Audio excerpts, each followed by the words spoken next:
Details and giving us more information. As far as in fact the heart of the national capital is concerned, all eyes are now going to be in fact on the results that are going to be announced on the 8th of February. Polling has happened for the Delhi Assembly elections on the 5th of February, and ahead of the results, Aam Aadmi Party Supremo Arvind Kejriwal has accused the BJP of attempting to poach his party candidates ahead of the assembly results on February 8th.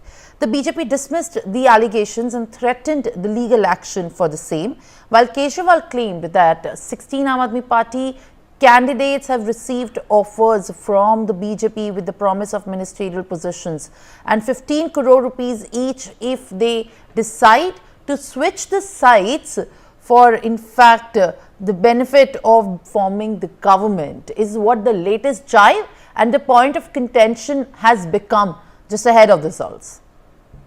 My colleague Shubh Rana is joining me live on the broadcast. Shubh, at this point of time, ahead of the Delhi Assembly elections, in fact, war of words has escalated. But more importantly, it is in fact the allegation that is coming from the each camp of the bribe, what is being witnessed at this point of time.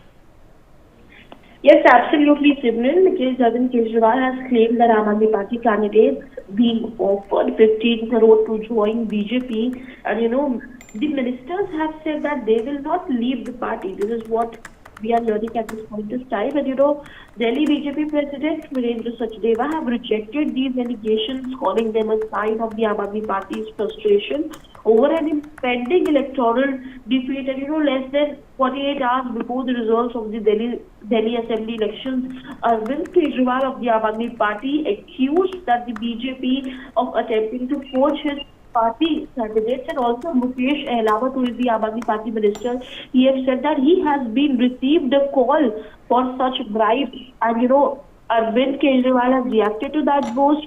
Saurabh Bhardwaj along with Atishi have said that Aam Aadmi Party will remain united in that matter. But definitely, Arvind Kejriwal has made a big claim that 16 Aam Aadmi Party candidates were offered from the BJP with 15 crores. And Delhi BJP President Virendra Sachdeva has clearly stated that if you don't provide any proof, be ready for the legal action. Yes, back to you, Simran. All right, Shubh.